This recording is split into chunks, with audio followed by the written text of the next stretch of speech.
Sí. Bueno, vamos a iniciar, hermanos. Y primero, hermanos, eh, quiero darle gracias a Dios porque me permite estar aquí con ustedes, hermanos, en esta ocasión. Gracias a los hermanos que han organizado este evento, hermanos, para la edificación de la iglesia, y gracias porque pensaron en mí para que yo estuviese participando en estas actividades. Muchas gracias. El tema, hermanos, que me han encomendado es un tema muy interesante.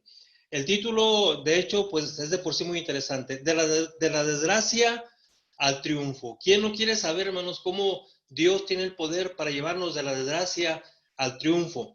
Pero nuestro tema va a estar basado en Lucas 16, del verso 19 al verso 31. Vamos a leerlo. Y va a ser la base, hermanos, de nuestro tema en esta tarde. De la desgracia al triunfo. Lucas 16, 19 al 31. Un pasaje muy conocido, hermanos, vamos a leerlo y dice así la palabra de Dios. Dice, son palabras de Jesús. Dice, había un hombre rico que se vestía de púrpura y de lino fino y hacía cada día banquete con esplendidez. Había también un mendigo llamado Lázaro que estaba echado a la puerta de aquel, lleno de llagas. Dice, y ansiaba saciarse de las migajas que caían de la mesa del rico, y aún los perros venían y lambían sus llagas. Qué situación más triste, qué situación más conmovedora la de este hombre pobre llamado Lázaro, afligido por muchas partes. Y dice, verso 22, aconteció que murió aquel mendigo y fue llevado por los ángeles al seno de Abraham. Y murió también el rico y fue sepultado. Y en el Hades alzó sus ojos, estando en tormentos, y vio de lejos a Abraham y a Lázaro en su seno. Entonces él, dando voces, dijo, Padre Abraham, ten misericordia de mí, y envía a Lázaro para que moje la punta de su dedo en agua y refresque mi lengua, porque estoy atormentado en esta llama. Pero Abraham le dijo, Hijo, acuérdate que recibiste tus bienes en tu vida, y Lázaro también males, pero ahora este es consolado aquí, y tú atormentado. Además de todo esto, una gran cima está puesta entre nosotros y vosotros, de manera que los que quieren pasar de aquí a vosotros no pueden, ni de allá pasar acá. Entonces le dijo, te ruego pues, Padre, que le envíes a casa de mi padre, porque tengo 5 hermanos, para que les testifique, a fin de que no vengan ellos también a este lugar de tormento. Y Abraham le dijo, a Moisés y a los profetas tienen, óiganlos. Él entonces dijo, no, padre Abraham, pero si alguno fuese a ellos de entre los muertos, se arrepentirán. Mas Abraham le dijo, si no oyen a Moisés y a los profetas, tampoco se persuadirán, aunque alguno se levante de los muertos. De la desgracia al triunfo. Pensamos en Lázaro, hermanos. Pensamos en Lázaro. Lázaro, hermanos, es el ejemplo perfecto de cómo Dios y hoy nuestro Señor Jesucristo tienen esa capacidad, ese poder para pasarnos de la desdicha al triunfo. Hermanos, Dios así piensa. Dios asocia esos dos conceptos que parecen tan disímbolos, el triunfo y la desgracia.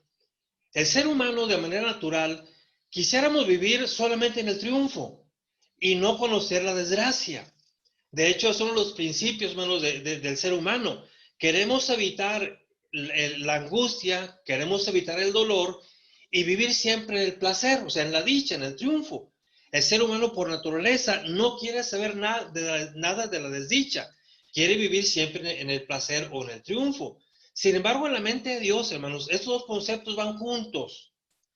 Dios no concibe el concepto triunfo si junto al triunfo no está la desdicha. Para Dios, estas cosas van juntas, aunque a nosotros a veces nos sea difícil entender esto. Y esto pasa, hermanos, porque Dios mismo lo dice. Dios dice al pueblo judío, y hoy a nosotros nos puede decir, dice, porque mis pensamientos no son vuestros pensamientos, ni mis caminos son vuestros caminos. Dice, porque así como el cielo está tan separado de la tierra, dice, así mis caminos y mis pensamientos están de los de ustedes. Es decir, lo que piensa Dios a veces es muy diferente a lo que piensa el hombre. Vuelvo a repetir, nosotros los seres humanos quisiéramos hablar solamente del triunfo y no queremos saber nada del sufrimiento o la desdicha. Pero Dios dice, no, esos dos conceptos van juntos. Hablar de triunfo es importante hablar también de la desdicha. Para Dios, hermanos, es imposible saborear el triunfo si primero no supe el sabor de la desdicha. Por lo tanto, hermanos, si quiero saborear el triunfo, primero tendré que saborear la desdicha, la angustia, la tristeza, la desesperación. Pablo, hermanos, así lo entendió. Pablo como cristiano y como apóstol entendió, hermanos, que no se puede vivir siempre en triunfo y que para alcanzar el triunfo primero tengo que aprender lo que es la desdicha. El apóstol Pablo, hermanos, cuando escribe su carta a Timoteo, segunda carta, capítulo 2, verso 11, dice, palabra fiel es esta, si somos muertos con él, viviremos también con él. Si sufrimos, también reinaremos con él. Si le negamos, él también nos negará. ¿Se fijaron? Para el apóstol Pablo le quedó muy claro como seguidor de Cristo. Dice Pablo, si quiero vivir con él, primero tengo que estar dispuesto a morir por él. Si quiero reinar con él, primero tengo que sufrir con él. En otras palabras, para el apóstol Pablo, hermanos, era imposible la corona sin la cruz. Para poder llevar la corona del triunfo, primero tengo que tomar la cruz del sufrimiento. Sin cruz no hay corona. Eso es algo que algunos no queremos entender. Queremos llevar solamente la corona sin cargar la cruz. Y esto para Dios no es posible. Dios no lo ve así. Sin cruz tampoco hay corona. Sin sufrimiento, sin desdicha, tampoco habrá triunfo. Cristo fue muy claro y él así lo dijo. Si alguno quiere venir en pos de mí, dice, niéguese a sí mismo, tome su cruz cada día y sígame. ¿Queremos seguir a Cristo? ¿Queremos obtener sus bendiciones?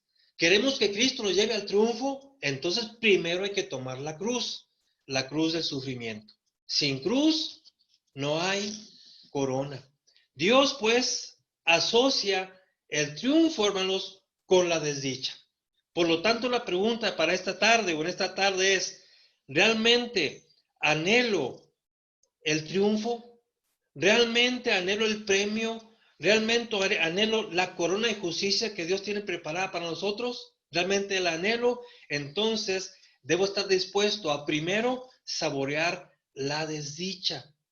Pero hermanos, más importante que esto es cómo enfrento la desdicha. ¿Cómo estoy tomando la cruz? Lázaro, hermanos, en la historia que vemos, no llegó al seno de Abraham por el solo hecho de sufrir. Hay muchas personas que malentienden esto. No se trata aquí, hermanos, en esta narración, que Lázaro, después de tanto sufrimiento y solo por sufrir, solo porque tenía hambre, solo porque estaba enfermo, solo porque los perros venían y lamían sus llagas, nomás por eso, Lázaro ya se mereció un descanso. No, hermanos, eso no es así. No se trata que solo por sufrir ya vamos a merecer el triunfo. Mucha gente piensa así. Mucha gente piensa que por solo sufrir ya me merezco la gloria. Usted lo puede escuchar muchas veces. Cuando una persona muere, dice, Dios lo tenga en su santa gloria. Sufrió tanto que está en la santa gloria de Dios. No, espérense. No se trata así tan sencillo. Hermanos, les tengo para muchos una mala noticia. Hay gente que aquí en la tierra se la pasa sufriendo, pero no solamente por eso va a ir al triunfo. Mala noticia, hay gente que aquí en la tierra se la pasó sufriendo y después de esto va a seguir sufriendo, porque no se trata que solo por sufrir ya merezco la gloria. No, se trata, hermanos, de la actitud, de cómo tomé mi cruz. ¿Qué hice yo ante la desdicha? ¿Cuál fue mi actitud cuando vino la angustia? ¿Cuál fue la actitud mía cuando vino la tribulación? Y esto, hermanos, se desprende de lo que el rico pide a Abraham. Según la narración, dice aquí que murió también el hombre rico y el hombre rico fue llevado al Hades, al lugar de tormento. Pero también aquí una cosa, él se fue al lugar de tormento no porque era rico, es que fue la actitud de él. Así como Lázaro no se fue a la gloria, al triunfo, solo por sufrir, y pobrecito ya merece un descanso, tampoco el rico solo por ser rico se fue al Hades, al lugar de tormento. No, hermanos, esto lo vemos en la petición que hace el rico. Fíjese, la petición que el rico hace es la siguiente, ya lo leímos. El rico, al verse en aquel lugar de tormento, dice, vio a lo lejos a Abraham y en su seno estaba Lázaro. Mientras el rico sufre, Lázaro está en lugar de descanso, de gloria, de triunfo. Y entonces el rico hace una petición a Abraham.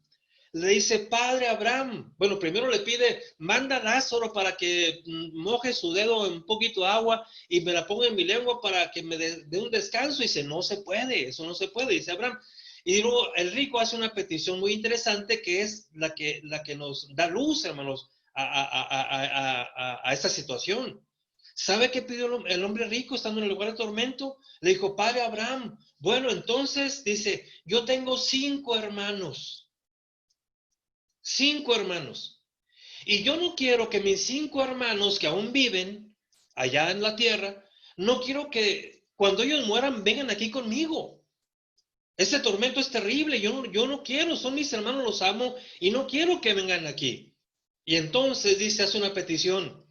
Como no quiero que mis 5 hermanos vengan aquí conmigo a sufrir, dice, por favor envía a Lázaro para que les hable, para que les testifique, para que les diga lo que estoy sufriendo y ellos no vengan acá junto conmigo. Y entonces Abraham, su respuesta fue tajante. No, Lázaro no va a ir. Y vemos aquí, hermanos, en la respuesta de Abraham, algo muy, muy interesante. Dice, entonces, Abraham dijo, eh, a Moisés tienen y a los profetas, óiganlos. Fíjense lo que dijo Abraham. A Moisés tienen y a los profetas, óiganlos. Primer palabra, óiganlos. Si esos 5 hermanos que tú tienes no han de ir al lugar de tormento, primero lo que tienen que hacer es oír. ¿Oír a quién? Dice aquí, tienen a Moisés y a los profetas. Es decir, tienen la ley. ¿Y tienen quién les explica la ley? Tienen los profetas. Escuchen a los profetas. En otras palabras, escuchen a Dios. Para no ir al tormento, primero tienes que escuchar a Dios. Y dice aquel hombre, pero mejor que vaya Lázaro, porque si lo ven que va de los muertos, lo van a escuchar. Dice, no, no, no, no. Dice, si no oyen a Moisés, los profetas, aunque un muerto resucite, dice, no se van a persuadir, ni se van a arrepentir. Aquí mencionó 3 términos muy interesantes, Abraham: oír, persuadirse y arrepentirse. Para que esos 5 hombres no fuesen al lugar de tormento, tenían 3 cosas que hacer.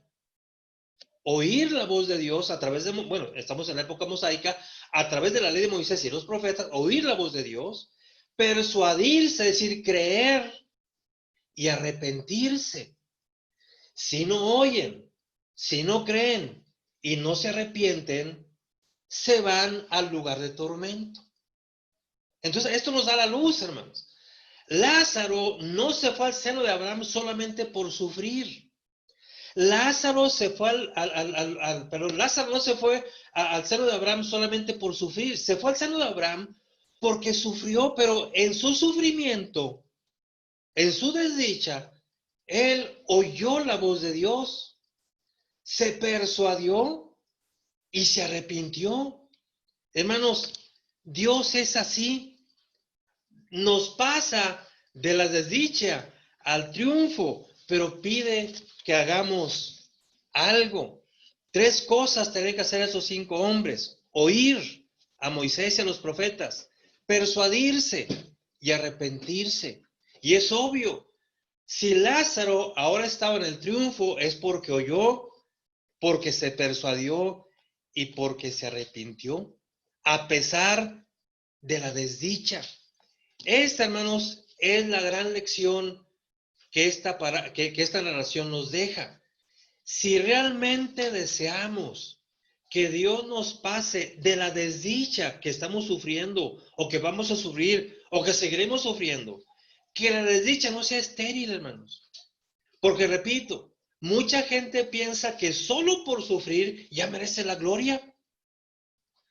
Muere en sufrimiento, que Dios no tenga su santa gloria. No, solo por sufrir no merecemos la gloria.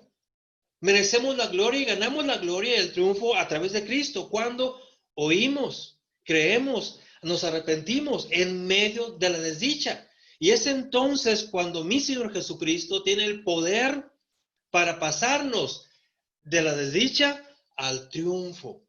Entonces, hermanos, concluimos diciendo que en la mente de Dios, desde la época patriarcal hasta la dispensación cristiana, en la mente de Dios siempre ha habido estos dos conceptos que van juntos. ¿Quieres la gloria? Entonces tienes que saborear la desdicha. El apóstol Pablo lo entendió claramente, por eso escribe a Timoteo, sin cruz no hay corona. Si no sufrimos, no reinamos con él. Si no estamos dispuestos a morir por Cristo, entonces no viviremos con Cristo. Son cosas que van de la mano. Dios así piensa, hermanos, aunque los seres humanos no querramos entenderlo así. Entonces, hermanos, planteémonos esta pregunta, hermanos. ¿Realmente quiero obtener el triunfo? ¿Realmente anhelo la vida eterna? ¿Realmente anhelo el premio? Entonces necesito estar dispuesto a sufrir. Sin sufrimiento no hay triunfo. Lázaro es el ejemplo perfecto. Sufrió y en el sufrimiento se mantuvo y alcanzó el triunfo. Hermanos, Dios es así. Así piensa Dios. Sin sufrimiento no hay triunfo. Y quiero que veamos brevemente nada más dos ejemplos. Cómo cuando los hijos de Dios quieren alcanzar el triunfo, Dios primero les da un paseo por el desierto. Y después de pasearlos por el desierto, si actuamos correctamente, Dios da el triunfo, hermanos. Y quiero que veamos simplemente dos casos. ¿Se acuerdan de José? José, el bíblico. Cómo José alcanza el triunfo y logra alcanzar su sueño. Y logra elevarse, hermanos, a una gran altura. José llega a ser el gobernador de Egipto. Fueron sus sueños. Venían por parte de Dios. Que él sería grande. Que alcanzaría un triunfo fenomenal como ninguno antes otro le había alcanzado. Y José lo alcanzó. Pero ¿saben qué? Para que José alcanzara el triunfo, primero Dios le hizo saborear la desdicha. Yo me pregunto, ¿pero por qué Dios es así? Pues no sé, Dios así piensa. Otra vez, los pensamientos de Dios no son como los pensamientos humanos. Uno quiere alcanzar el triunfo sin sufrir, pero Dios no piensa así. Dice la palabra del Señor, la historia comienza cuando José era un jovencito, tenía más o menos 17 años. Y entonces Dios ya piensa en exaltar a José, porque le manda unos sueños, esos sueños en los cuales él se miraba arriba, él se miraba triunfante. Hermanos, podemos preguntarnos, ¿por qué Dios no le dio el triunfo así de manera sencilla? ¿Por qué no tomó un atajo? ¿Por qué tuvo que llevarlo por el desierto de las desilusiones, por el desierto de las desdichas, de las desgracias? Así es Dios. Dice la palabra del Señor que un día José recibe un hermoso regalo de su papá, una túnica de muchos colores. Y esto provocó la envidia de sus hermanos. Para entonces entonces José tiene unos sueños en los cuales él ve, por obra de Dios, que va a triunfar en la vida, que será grande, pero tiene que saborear primero la desdicha. Era un jovencito, con su túnica hermosa. Pero hermanos, al poco tiempo empieza la desdicha. Sus hermanos, al tenerle mucha envidia, un día lo ven venir, usted sabe la historia. Y entonces, cuando lo ven venir, dicen, aquí viene el soñador. Vamos a ver qué pasa con sus sueños. ¿Y sabe qué piensan hacer? Piensan matarlo. Pero lo que hemos leído en la historia, vemos que deciden echarlo a un pozo. Y estando en el pozo, vieron los mercaderes y lo venden como esclavo. Imagínense, hermanos, ¿por qué Dios permitió eso? ¿Por qué Dios permitió que José saboreara esa delicia tan horrible? Estar en un pozo pensando que lo van a matar. ¿Se imagina usted la angustia de José? Pensando, mis hermanos me piensan matar, él estaba oyendo todo. Me piensan matar. José se preguntaría, ¿por qué estoy aquí? ¿Por qué sufro esto? ¿Qué no Dios me reveló unos sueños? Entonces, ¿por qué Dios permite que me pase esto? Estoy en un pozo sufriendo, escuchando que mis hermanos me van a matar. Y luego escucha, cuando llegan los mercaderes y lo venden como esclavo. Dice la palabra de Dios más después en el Éxodo, que cuando José fue vendido, José estaba llorando y le suplicaba a sus hermanos que no lo vendieran. Me imagino que José se hincó ante sus hermanos, no me vendan, y lloraba. Y aún así lo vendieron. Imagínense la escena. Venden a ese muchachito como esclavo sus hermanos mayores. Imagínense, lo capturan, lo amarran como esclavo y se lo llevan. Y el grito y el llanto de José se pierden en el desierto. Y José pensando, ¿por qué tengo que sufrir esto? Si Dios me ha dicho que voy a triunfar, ¿por qué estoy pasando por eso tan terrible? ¿Por qué ahora soy un esclavo después que fue hijo de mi papá, normal de mi papá? ¿Por qué ahora soy un simple esclavo? Usted sabe la historia. Después llega a Egipto o lo llevan a Egipto y ya lo venden como esclavo a Potifar. Y entonces comienza otro asedio. La mujer comienza a acosarlo. Y José siente el peligro.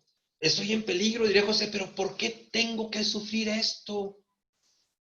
Si voy a triunfar, ¿qué necesidad tengo de pasar por este desierto donde hay tanto desasosiego, tanta angustia, hasta tanto dolor? Y usted sabe la historia. Como no accede a los deseos de aquella mujer, lo acusan falsamente y va hasta la cárcel, hermanos. Imagínense a José en la cárcel, en las mazmorras. La cárcel es cárcel aquí en China, o sea, son horribles, son terribles. Imagínense a José en la cárcel pensando, ¿por qué estoy aquí? ¿Por qué yo? Si soy fiel a mi Señor, si soy fiel a Jehová, ¿por qué tengo que estar aquí? Primero como esclavo en un pozo, primero en un pozo, luego como esclavo, luego en la casa de Potifar y ahora aquí prisionero. Hermanos, la desdicha le rodeaba. Luego dos personajes tienen unos sueños, ¿se acuerdan? El copero y el panadero. Y se lo cuentan, el sueño. Y dice José, mira al copero, tu sueño significa que tú vas a salir de esta cárcel, que tu caso va a ser revisado, vas a ser encontrado inocente y vas a ser restituido tu trabajo. Y entonces la narración dice algo, hermanos, algo conmovedor. ¿Saben qué hizo José? Cuando le revela el sueño al copero, le está diciendo, vas a salir libre. Hermanos, hay una escena conmovedora. Le dice José, mira, acuérdate de mí cuando salgas de aquí. Y le cuenta toda su historia. Le dice, mira, yo vivía con mi papá, era feliz. Dios me reveló unos sueños, pero mis hermanos me vendieron como esclavo. Y le cuenta todo el sufrimiento. Por favor, ahora que salgas, acuérdate de mí. ¿Y saben qué pasó? El copero recuperó su libertad y su trabajo. El panadero, pues, fue ejecutado. Y el copero, hermanos, dice la Biblia, se olvidó de José. ¿Se imaginan la angustia de José? Pasan los días y él está pensando, ¿en qué momento el copero vendrá por mí, me va a ayudar? Ya habló ante Faraón, ya me va... No, hermano, se le olvidó. Pasa el tiempo. ¿Sabe cuánto tiempo pasó? La Biblia lo dice. Desde que el copero sale en libertad y José con la angustia, ¿en qué momento vienen por mí para sacarme? Está abogando por mí. Nada, se le olvidó. Pasaron 2 años. ¿Se imagina? 2 años de angustia, pensando cuándo vendrán por mí, sin darse cuenta que el copero se le olvidó. Que José hizo un favor y ahora el copero se olvida de él. Y José hundido en la cárcel pensando, ¿por qué me está pasando esto? ¿Por qué mi única esperanza que era el copero? Pues no vienen por mí. José no sabía. El copero se había olvidado de él. Pues claro, en su trabajo ya no se acordaba de José. Es más, nunca se hubiera acordado. José se hubiera quedado en la cárcel. Se acordó por una cosa. El faraón tiene un sueño y no hay quien lo interprete. Y entonces se acuerda, en la cárcel. Hasta entonces se acordó. 2 años después, hermanos. Y después de la desdicha, viene el triunfo. José es sacado de la cárcel y entonces José llega a ser gobernador de Egipto. Pero para llegar a ser gobernador de Egipto, José pasó por un desierto, hermanos, lleno de desdicha y de sufrimiento. Si tuviéramos aquí a José frente a nosotros y le preguntásemos, oye José, ¿tú qué opinas? ¿Valió la pena sufrir? ¿Valió la pena en tu sufrimiento conservar tu integridad y seguir creyendo en Dios que te reveló aquellos sueños y mantenerte íntegro a tu Dios? ¿Valió la pena el sufrimiento? ¿Sabe qué diría José? Valió la pena. Porque después de tanto sufrir y mantenerme íntegro ante mi Dios, ahora estoy gozando el triunfo. Y ahora José estaba gobernando Egipto como mano derecha de Faraón. Por eso José es tipo de Cristo, porque en la angustia y en el dolor conservó su integridad. Y por eso Dios lo exaltó. De la dicha, de la desdicha, de la desgracia al triunfo. Dios es así. Dios nos da ese paseo por el desierto para luego llevarnos al gozo de su triunfo. Otro ejemplo clarísimo, hermanos, de cómo Dios así es David. Hermanos, también la historia de David comienza cuando él era un jovencito. Hermanos, Dios primero lo llevó por la desdicha para luego llevarlo al triunfo. Cuando David, así como José, supieron saborear el sabor amargo de la desdicha, después supieron saborear el sabor hermoso del triunfo. También Dios a David pudo llevarlo inmediatamente al triunfo, pero no lo hizo. Primero lo llevó por la desdicha. ¿Se acuerdan? La historia comienza cuando David también era un jovencito, diríamos menor de edad. Andaba cuidando ovejitas y su papá le dice, mi hijo, ven, quiero que vayas al campo de batalla porque estamos en guerra y quiero que vayas a ver a tus hermanos y me traigas noticias y les llevas un lonche. Y allá va David. Y cuando llega David al campo de batalla, ¿lo recuerdan? Hay un gigantón, Goliat, que estaba atemorizando a todo el pueblo. Medía casi 3 metros. Formidable, un luchador formidable. Durante 40 días estuvo dando lata, estuvo humillando al pueblo judío. Y nadie, hermanos, se atrevía a aceptar su reto. Él decía, mándenme a un guerrero que pelee conmigo. Y el que gana todo su ejército. Y el otro queda vencido. Mándenme a uno. ¿Para qué peleamos todos? Mándenme uno. Y dice la Biblia que todos temblaban, hasta Saúl temblaba, que era el rey. Y cuando David llega y oye aquel reto, dice, bueno, ¿y este gigantón quién se cree? ¿Por qué habla así del pueblo de Dios? ¿Y por qué se atreve a pisotear a nuestro Dios? Y él se arma de valor. La historia usted la sabe. David se enfrenta a Goliat y lo vence, hermanos. Una victoria espectacular, tan espectacular que todo el pueblo, hermanos, se volcó hacia David en aquel cántico hermoso. Saúl mató a sus miles y David a sus 10,000. Fue un día de gloria para David. Yo me pregunto, ¿por qué Dios en ese momento, por qué Dios no toma ese momento de David y lo hace rey? Ya. Y saca a Saúl. No, hermanos. Aunque David ya había sido ungido por Dios para ser rey, lo llevó por el desierto, hermanos. Y pudiendo ser el rey después, poco después, no lo era. Y David tuvo que pasar muchas calamidades. Dios es así. Primero nos hace beber de la copa de la amargura, para luego deleitarnos con el triunfo. Hermanos, después de que David mata a Goliat, vinieron días terribles para David. Él sabía que Dios ya le había ungido, pero cómo sufría. Y eso comienza, hermanos, cuando Saúl, lleno de envidia, comienza a perseguir a David.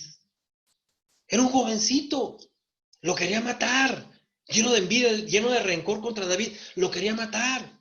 Y David, hermanos, tiene que salir huyendo al monte.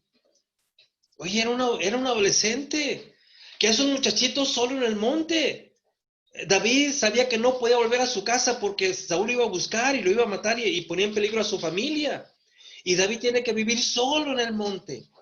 Imagínense, solo, sin nadie. Era un adolescente, extraña todavía a mamá, extraña a papá, pero fue condenado a eso porque el rey Saúl lo quería matar.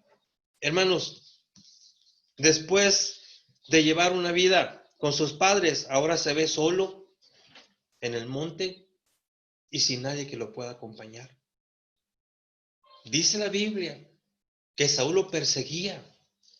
Y en una ocasión, fíjese, David se sintió tan desesperado que entra corriendo a una ciudad para salvarse de Saúl. Y cuando está en la ciudad, dentro de la ciudad ya, dice, pues ya me salvé de Saúl. Se da cuenta, hermanos, que se metió a una ciudad filistea. O sea, no hacía mucho tiempo que había matado a Goliat y está en una ciudad filistea. Y entonces los filisteos lo reconocen, ¿no? ¿Y este qué hace aquí? Este muchacho fue el que mató a Goliat, nuestro paladín, y David se siente desesperado. ¿Y saben qué hace David? Algo humillante, hermanos, algo terrible. ¿Saben qué hizo? Para salvar su vida, como ya lo reconocieron, estaba en la ciudad de los filisteos, David se finge loquito. ¿Sí lo han leído? ¿Sí? Se finge loco y empieza a hablar con incoherencias, se despeina, hace que el lavabo le caiga por un lado, por las incoherencias, se finge loquito. Y cuando la gente, los filisteos mandan traer al rey para presentarle al que mató a Goliat, lo ven, dice, está loquito. Y dice el rey, déjenlo, está loco. Imagínense, hermanos, lo que tuvo que hacer David para salvar su vida en esta angustia, fingirse loquito. Era humillante. Y diría David, ¿por qué tengo que hacer eso? ¿Por qué soy humillado y tengo que fingirme loco para salvar mi vida? Si Dios me ha dicho que voy a triunfar, ¿por qué tengo que estar pasando primero por eso? David logra salvar su vida después de la ocasión fingiéndose loco. Sale de ahí y sigue en el monte. ¿Y saben qué pasó en el monte? Allá en la sierra, solo. Se empiezan a juntar con él hombres. Y junta como a 400 hombres. De pronto David se mira rodeado y está al frente de 400 hombres. Pero ¿sabe quiénes eran esos hombres? La Biblia también lo dice. Era puro desahuciado social.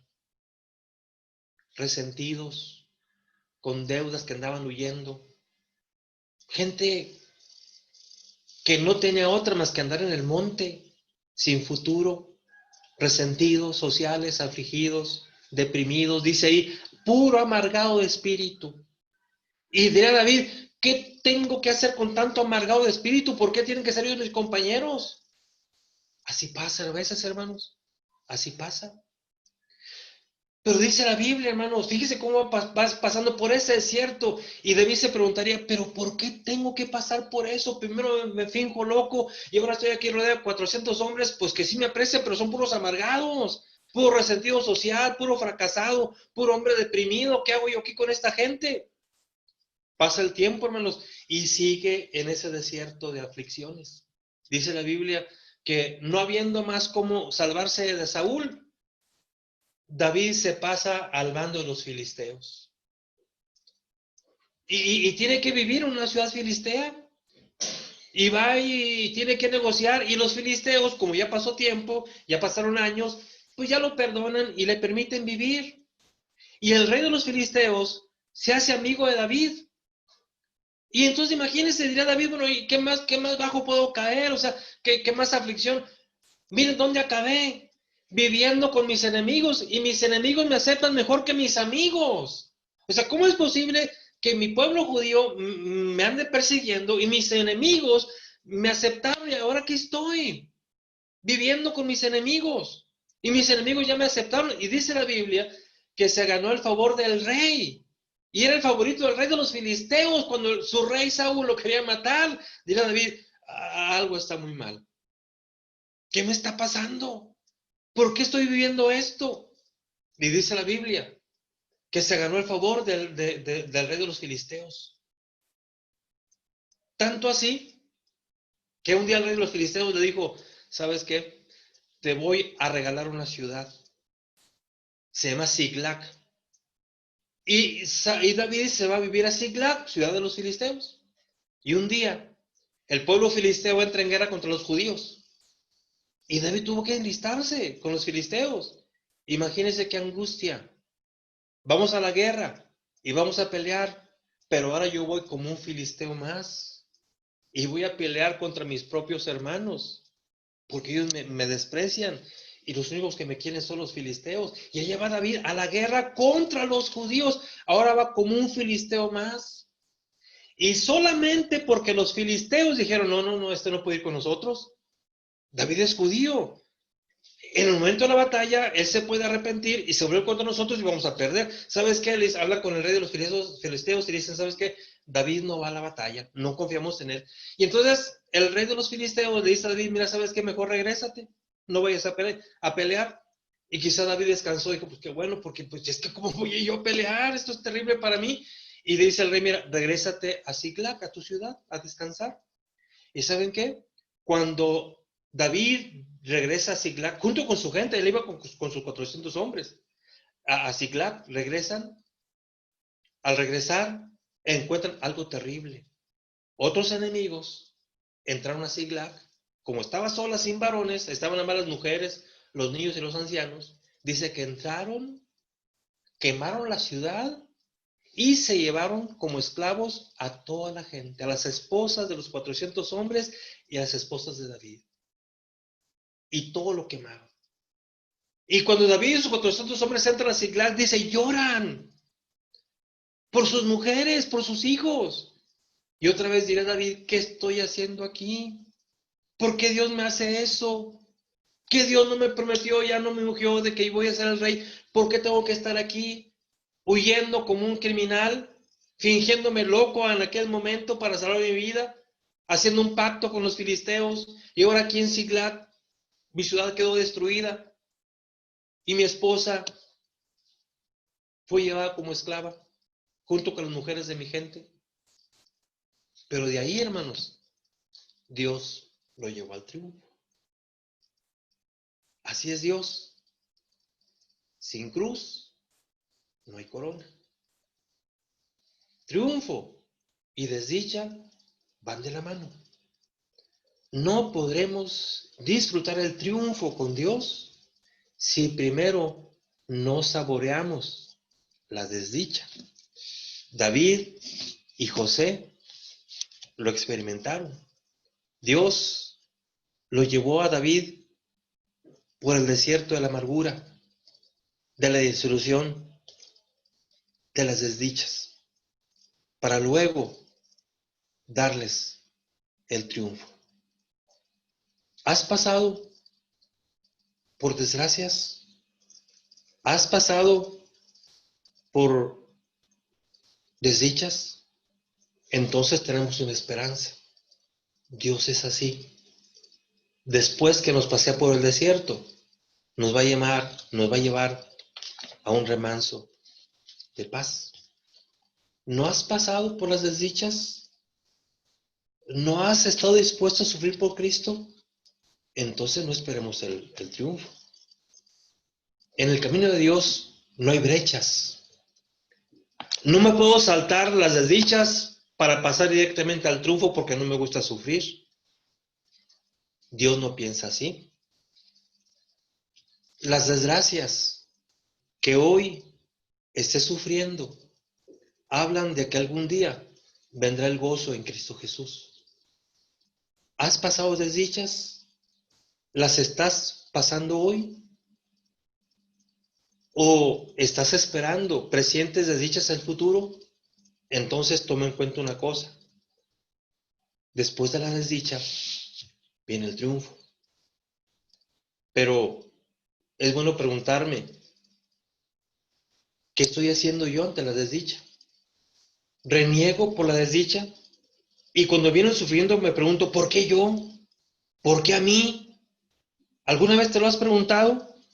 Si soy hijo de Dios, si soy cristiano, ¿por qué sufro así?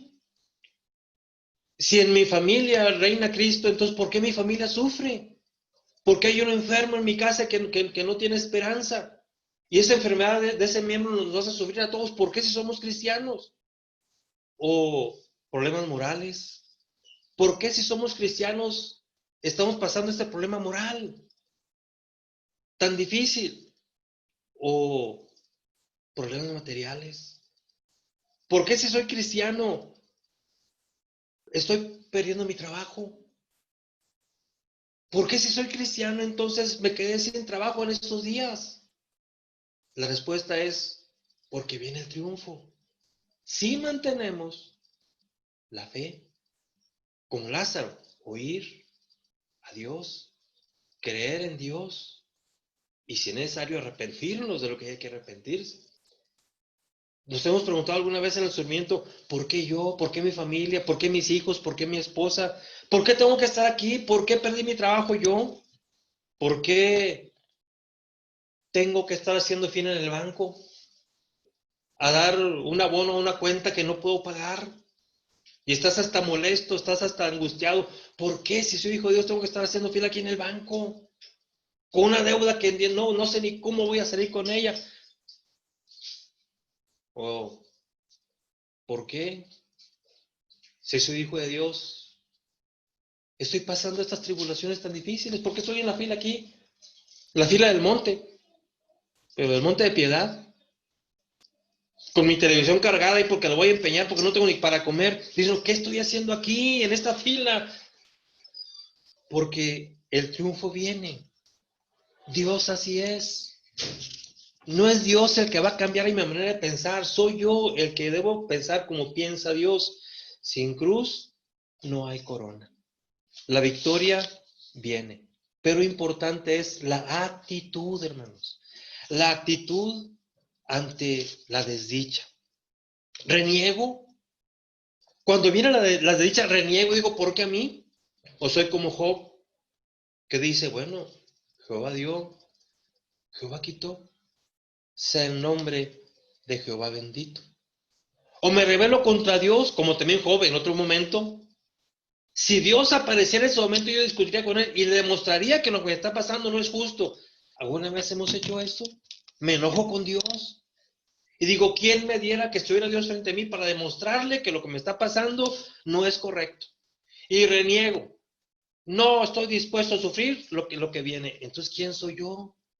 Entonces, no he entendido que el sufrimiento es parte del triunfo y que lo importante es la actitud, escuchar a Dios. ¿Podremos hacerlo? Que en medio de la tormenta puedo escuchar la voz de Cristo, como los apóstoles. Cuando van a aquella embarcación, viene la tempestad, se asustan y ven que alguien viene y dicen, es un fantasma, pero ellos escucharon la voz de Cristo y dicen, no teman, soy yo. ¿Podremos hacerlo? Que cuando venga la desdicha podemos escuchar la voz de Dios y que nos diga, no temas, esto va a pasar, el triunfo viene. Vendrán adversidades, pero junto con la adversidad te daré la oportuna salida. Si no oímos la voz de Dios en la adversidad, tenemos un riesgo tremendo de no alcanzar el triunfo. En la adversidad podemos escuchar muchas voces alarmistas. Hermanos, el ejemplo es hoy mismo, hermanos. En medio de esta pandemia, hay voces alarmistas, hermanos, que no debemos oír. Debemos ser precavidos, debemos tomar las precauciones necesarias en esta pandemia, pero debemos escuchar la voz de Dios primero, antes que la voz de gente alarmista, que siembra pánico entre todos. Que quede claro, Estoy diciendo que hay que tener precaución, hay que tomar las medidas necesarias, pero sin alarmarnos y oír primero la voz de Dios y persuadirnos, que fue lo que dijo Abraham. Aquel hombre rico decía, manda a Lázaro, él los va a convencer. Y dice, no, mira, a Moisés tienen los profetas. Y si no se persuaden con ellos, ni aunque un muerto se levante, no van a hacer caso, no se van a persuadir. Creer, hermanos, es momento de que hoy, en cualquier adversidad, demostremos al Señor que creemos en Él. Y donde hay fe, hay calma. Donde hay fe, hay paciencia. Donde hay fe, hay tranquilidad. Hoy y en cualquier momento de adversidad es momento de oír a Dios y creer en Él, para que al creer en Él venga la calma, venga el asosiego. Y entonces podamos obtener el premio. Podemos, hermanos, hacer lo que Lázaro hizo. Lázaro experimentó desdicha, pero mantuvo sus oídos en el Señor. Esa fue la clave. Que quede claro.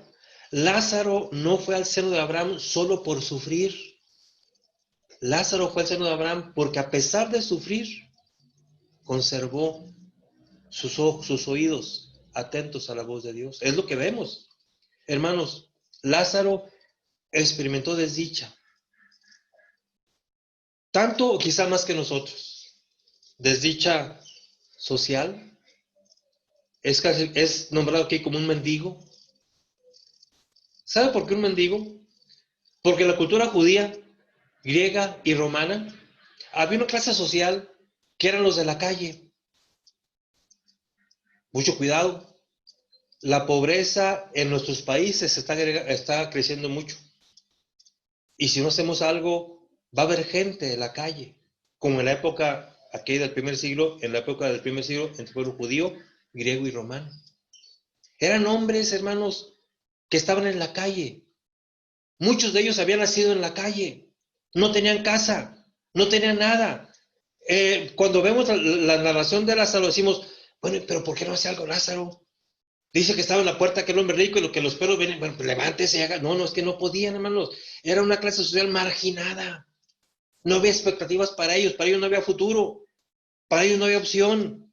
Aparte de eso, enfermo. ¿Quién no sabe enfermar con tanto problema en la calle? La misma marginación social hacía que esta gente fuese una gente enferma.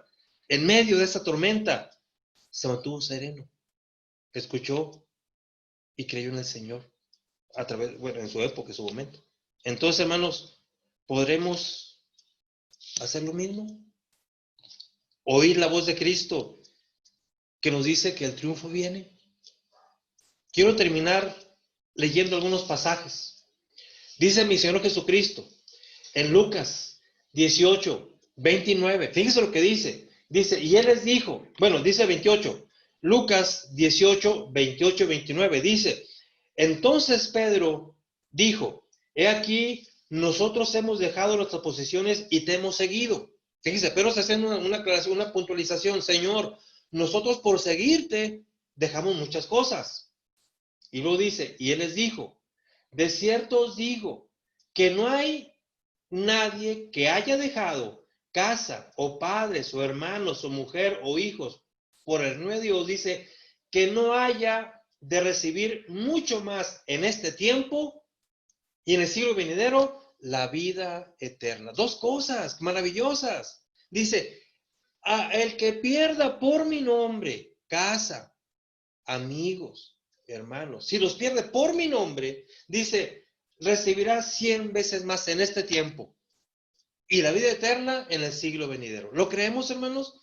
Tenemos que escuchar la voz de Cristo, que nos dice que el triunfo viene y que después de la desdicha viene, hermanos, el triunfo.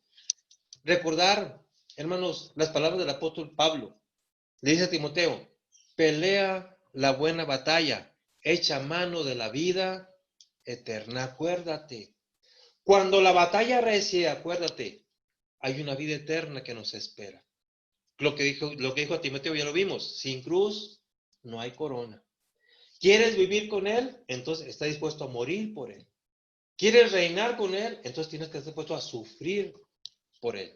Y termino con las palabras del apóstol Pablo, hermanos. Dice, tengo pues, Romanos 8:18, tengo pues por cierto que las aflicciones del tiempo presente no son comparables con la gloria venidera que en nosotros ha de manifestarse. Palabras muy claras del apóstol Pablo. Dice, tengo por cierto que las aflicciones de este tiempo presente no se comparan con la gloria que viene. ¿Lo creemos? Hermano que me escucha. Las aflicciones de este tiempo presente no se comparan con la gloria que viene, la vida eterna. Escuchemos hoy la voz del Señor, para que Él nos lleve de la desdicha al triunfo.